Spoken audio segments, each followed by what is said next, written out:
This is the Page Publishing Book Club. How you doing? I'm Alice Stockton Rossini. Zachary Inyart was telling stories before he could write. He was drawing pictures at age 3. His first book was illustrations of emotions. What makes him exceptional is Zachary is autistic and deals with Tourette's syndrome. Often bullied at school in an Illinois community of just 300 people, Zachary managed to overcome enormous obstacles to make one of his dreams come true. Publish his book entitled A Little Nosy. He was recognized for his accomplishment at the Illinois State House in April for bringing attention to autism and encouraging others to pursue their dreams no matter what their challenges. Zachary joins us with his mom, Patty. Well, I've always enjoyed writing, and a couple of years ago, I was watching this old episode of one of my favorite shows. But when I was a kid, Between the Lions, I saw this one guy writing a story on their computer, and I thought I can do that too. So did you do the drawings for this book? I drew all the characters. So how many characters are in your book? There's the little elephant Nosy, his mom, the rest of his herd, 2 hornbills, a tiger, a mongoose, 2 crocodiles, 2 hornbills, troop of monkeys, and a swarm of fig wasps. Oh wait, yeah. Yeah, I said a cobra. Oh, wait a minute. There's actually 5 hornbills. The first 2 are the parents of 3 chicks. Anything in particular inspired this story? Well, I guess it was just my love of elephants and some old version of the Jungle Book. Aha. From the 1940s. Everybody loves the Jungle Book. So how does this story go? Well, it's like this. It's about a little elephant calf named Nosy, whose curiosity often gets the best of him, and then he ends up getting separated from his herd. And his curiosity got him into trouble a lot, and it actually caused him to be separated from his mother and his family, his whole herd.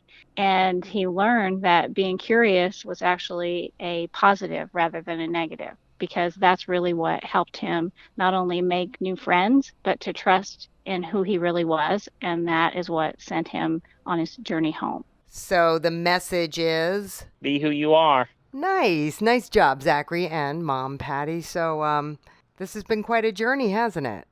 Yes. My husband and I, his dad, we've supported him quite a bit, and he's super talented. I mean, we're biased, but he has lots of great ideas, and we live in a town of 300 people, so it's hard for him to have any real opportunity for artistic outlets. So this is a pretty big deal for us.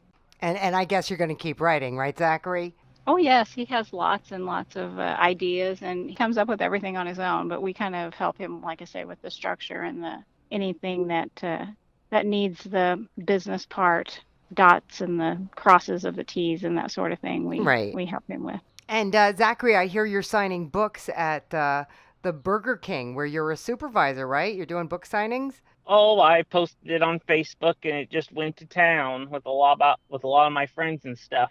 I did have a book signing 2 months ago at the Only Public Library, and I went to Springfield for National Autism Day. I was invited by State Representative Bailey. I even sold him one of my copies. Well, there you go. You really are an inspiration, Zachary, and I thank you and your parents. When her kids were little, Donna Arena was a full-time substitute teacher, and it was one permanent assignment as a library teacher that became the catalyst for her first children's book entitled Great Morning with a Missing Bright Shiny Pink Ribbon. I had it in my heart kind of to do something encouraging, something just with a positive message, a positive thought. And I know children like entertaining books. It has to have some humor. It has to, they have to enjoy it as well. So her name is Morning. Her mother names her that because she always said that every time the morning sun comes up, it gives you a new chance to show the world how great you are. She loves to sing. She's having a school concert, and she loses her favorite ribbon for her hair. So she goes on this frenzy and thinks of all different scenarios and uses her imagination to figure out where the ribbon can be. And, the underlying theme is every day she has a chance to show the world how great she is. She might not necessarily need that ribbon to make everything go well. She's great on her own. Oh, so she's really attached to this ribbon and thinks she needs that. Yes, absolutely, yes. How old is Morning? Morning, I'd say, is about 6 years old. Does she run into characters along the way? Does she have interactions with other people or animals or? Yes. Well, her mom is a big character in the book because her mom, she mentions how her mom gives her the name and her mom kind of helps her along the way. And it really all takes place, ironically enough, in the morning as she's getting ready. So she's not really out of the house yet, but she also, being the girl with such a vivid imagination, talks to her stuffed animal. She has, I think, a pretty good relationship with her stuffed animals. Was this based at all on your daughters or your relationship with them? It's funny. I didn't think so at first, but I think sometimes when I looked back and thought about that, there are attributes of, I think, both my daughters in mourning a little bit. And yes, my relationship with my mom, once again, when I put the mother into the story, I wasn't even thinking that. But then when I was all done, I said, yeah, I think that just came out of me because I had such a strong relationship with my mother as well. Did you enjoy the experience of writing this book? I did. I really did. It took a lot of time, and I think that's everyone underestimates, and I know I did. I think every time I went back to it, I would adjust this or change this. No, that's not right, or I need to add this. And I think especially with a children's book or a children's picture book, you would think, well, how hard can that be? But I know someone who has experience in publishing said to me, oh, those are sometimes even harder because every word counts. It's not like you have chapters and chapters to say what you want. You have to kind of get it out there in a few pages, so. Right. But I did. I definitely enjoyed doing it. Are you going to keep writing now? I would love to, yes. I started another book about mourning, and I'd love to do a series on her adventures, and I'd love to go into schools, libraries, bookstores, even especially now that summer's here, summer reading programs in libraries. That's definitely my next step. Yep, that's the spirit, Donna. Thank you. Joe Green had a heart attack. They gave him 6 months to a year to live. Well, that was 4 years ago. He wrote his first poem for his mom before she died a month before his heart attack, and that set him on a course to write more poems and short stories, and now he's published his first book, Words from the Heart. It's basically about death and dealing with it and getting past it. There's some stuff in there on addiction. There's a couple humorous ones and a couple love story type poems, and it's adverse, but most of it has to deal with death and stuff. We didn't think I was going to make it home, so actually that's what they told us, that I wouldn't make it out of the hospital, and I did. That was down in Laredo. I was a truck driver. We never made it to the house, and I was at Oklahoma Heart Hospital, and they put a defibrillator and all that in there. So it has to do with willpower, I believe, and that's why you stay and you live. When you give up, it's over. One of the short stories is Why. It's about a couple, and he loses her in the end, and he's always asking her, why do you cry? And it's revealed at the end why she cries. And the deal is that every poem and every story that I have is a part of me. There's a little bit, either something that I've said or something that somebody said to me or something that happened and real life. And I'll give you an example. In Why, there was a deal in there where they were at the beach and they wanted to talk to each other and they couldn't figure out a way to talk. They both froze up, and he went over to the ice chest and she seen an opening and she ran over there and she goes, hi, I'm thirsty. And he said, hi, thirsty. My name is John, and made her laugh. You've got like 40 years of emotions packed into this book. Well, yeah. The deal is, somebody asked me, how do you come up with all this material? And I just said, it's part of life. You have the same ability. You have the same ability to write. Things happen in your life that you could write about. The deal is that you just need to take the time to put it down on paper and tweak it and make it sound interesting. My life has always been full volume, go as fast as you could go, and I shouldn't even be here, but I am. So I am in 2 historical museums, Hera, Oklahoma, and McLeod, and they wanted to have me come to their Rotary Club or whatever and do readings and book signings. Pioneer literary systems, which I don't know how many libraries that they have. They're going to be putting it in their library system. Oklahoma County has 19 libraries, and they'll probably order, and they told me they would probably order 10. And somebody told me, said, well, why are you going to give it to a library and let it be out there for free? And I said, well, let me ask you a question. When you buy a CD or an album, what do you buy it for? Do you buy it for the whole album, or do you buy it for a song? You know, and that's the deal. That I think that people, they pick one or two of the poems out, and they would buy the book just for one or two of the poems. You got a point there, Joe. Thank you. Andre Ashford was diagnosed with type 1 diabetes when he was 15 months old, and by the time he was 40 in 2006, he suffered several heart attacks and became medically disabled, all of which encouraged him to explore writing, first poetry, and now The Watermelon Woman from Dawn to Dusk. That came from I don't know if you remember, back in 1972, a movie called Watermelon Man, starring Godfrey Cambridge. And I just did a synopsis off of that and switched it around to The Watermelon Woman, but total different storyline. The young woman, her name is Leanne Parker. She's a quite bigoted young, woman, very aspiring ad agent, which her husband is a vice president of a financial company. And Leanne is actually planning a big party for this one weekend. And events start happening as well as karma starts hitting her as well. So leading up to the day of the party, she goes to sleep one evening. She wakes up and she's black now. So she went from a white bigoted woman to now a black woman. Does she learn anything from this? The thing is, no, nothing bad happens to her. So now she starts to see the attitudes that she used to put forth towards the, minority race comes back towards her, but not in a negative tone. And it's like, wow, I've been doing this to all these people, all of my years, and look where I am now. This quote that was received to her in a note while she was at her gym was, though no one can go back and make a brand new start, anyone can start from now and make a brand new ending.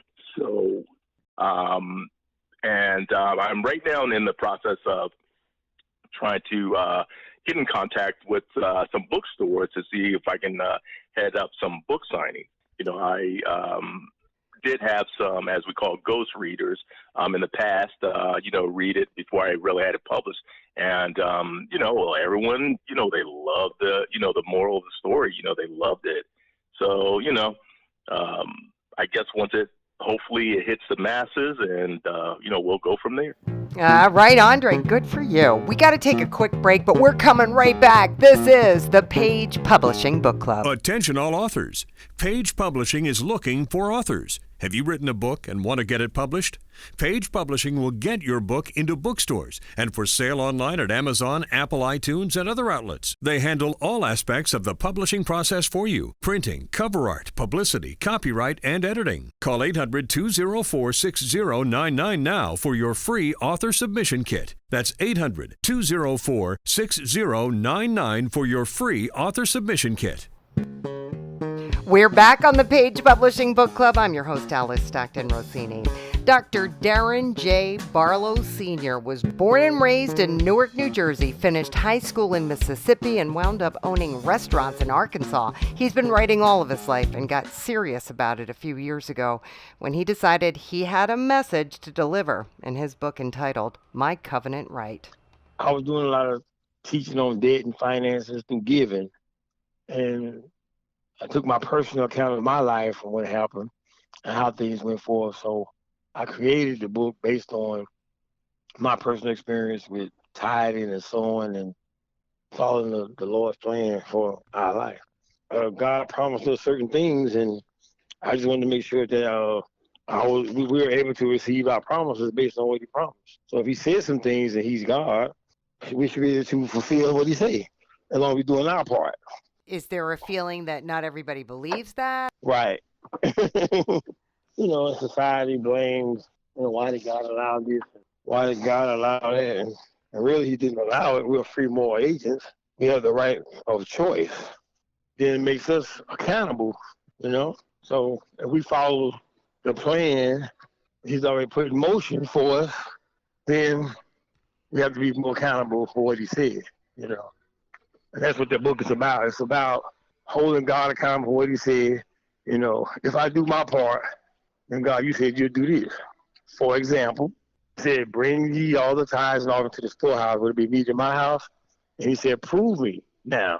If I would open you up the windows of heaven and pour out blessings, you will receive. So if I decided to join a fellowship and the pastor decides that he doesn't want to take care of the finances, well, I'm not responsible or held accountable for what the pastor do with the money. My job was to get it to the church, 10% of what I make. I can care less if the pastor smoke crack with it. That's between pastor and God. God told me to give it, I'm going to give it. So when I go in prayer, I just remind God of the promises he made. And when I do that, he's now liable to answer my prayer based on the agreement that we got in place, or the covenant, which is nothing but a legal binding contract. That's all a covenant is. You know, see, I'm the kind of person that you can't promise me something and then not fulfill it. Like if I ask you, I say, hey, let me borrow $50, and you tell me it's mine, but you don't give it to me.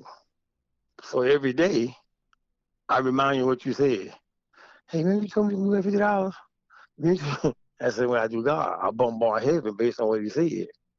And then God, and then I act like, after I pray about something, I act like it's already done before it actually manifests. Does that make sense? Everybody in my church has a copy almost. And I've been signing autograph within my church. They'll buy and bring it to me for my autograph. Nice. Well, and that's because you told them, right? Correct. Yeah. Correct. So just keep that up, man. Are you going to keep writing? Oh, yeah. Oh, yeah. I'm just getting started. John Matkin makes private deliveries all over the country in his van. He says he's one of the ambulance drivers of the trucking industry. And when he's not driving, he writes and teaches prophecies. In his book, The Pearl of Great Price, he talks about prophecies most ministers don't even talk about. So why is that, John? Because most ministers don't study prophecy. The only ones that they know are the ones that they can point at about the Messiah or about the book of Revelations. And I teach other prophecies. How do you know prophecy? By study. Compare Old and New Testament scriptures, and I find the correlations. Also, I am trained as a machinist. And as a machinist, I have to be able to look at a two-dimensional sheet of paper and see a three-dimensional finished part. So you learn to envision things, to see things as a complete unit just by looking at the partial units. But is there a right or wrong way to interpret prophecy? No. In my book, I point out, most people think prophecy has to start off with, thus saith the Lord, and that all prophecy is read from left to right and top to bottom. And that's not the case. There are lots of sample prophecies in the Old Testament to teach you how to read prophecy and how to understand what is prophecy. Same way that we use children's books to teach children how to read when they're young, and the books become more and more involved. Well, when you do prophecy, you do the same thing. You start off in the Old Testament, and that gives you standing for moving forward through the Bible. Were there any revelations that surprised you? Yes. The history of the Jewish people, one of the most treasured things that they had was the Ark of the Covenant. The Babylonians captured Jerusalem, and the one thing that they were not able to get was the Ark of the Covenant. It was not there. The Ark has never been captured.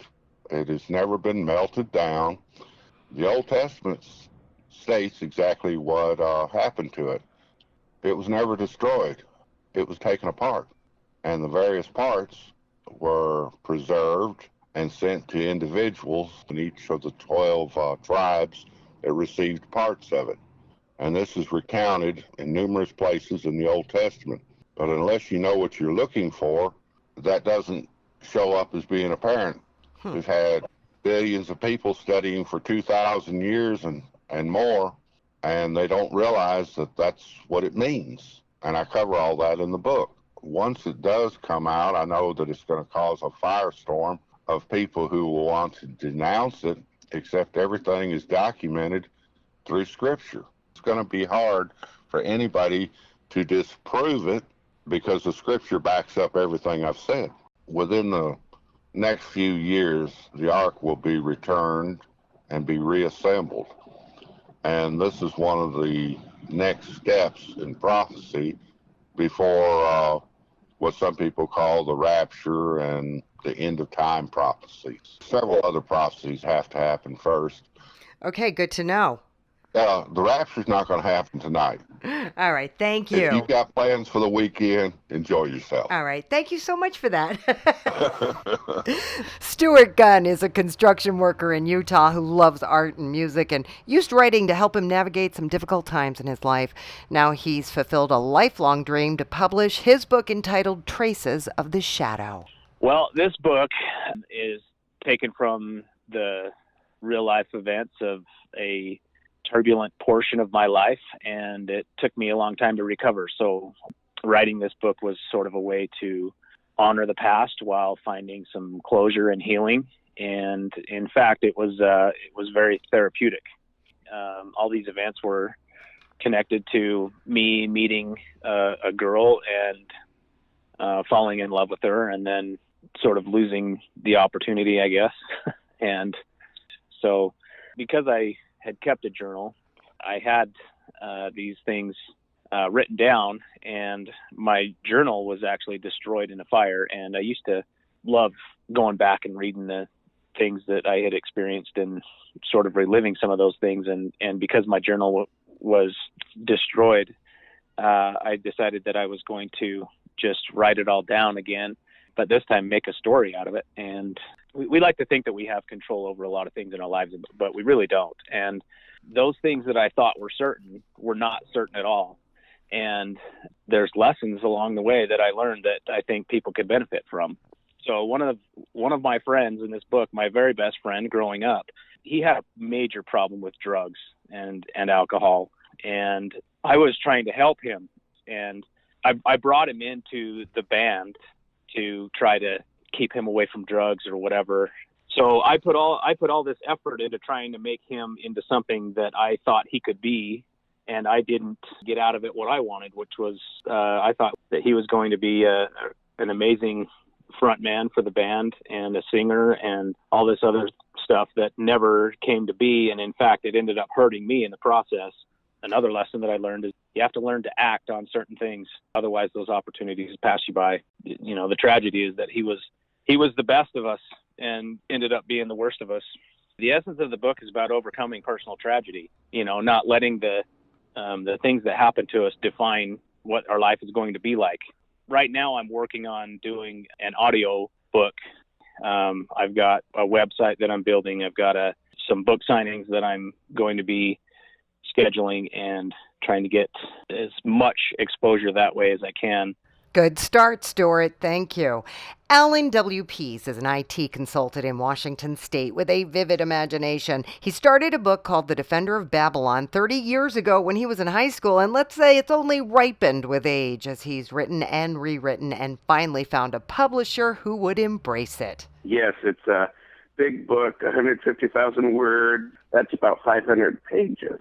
That's a big book. Yeah. It's a story about a couple teenage boys, Ryan Ivers and Michael Francis. They've been friends for years, do exploring in the forests. They've learned how to send Morse code signals by flashlight between their houses. And one night, their Morse code makes connection with a UFO. So they end up meeting up with this UFO, and it's been damaged and needs to be repaired. And so Ryan connects with the UFO's telepathic interface in order to figure out how to repair it. And there are consequences. He starts to change from the interface, and he evolves throughout the story. Meanwhile, an enemy of the UFO comes and attacks Earth.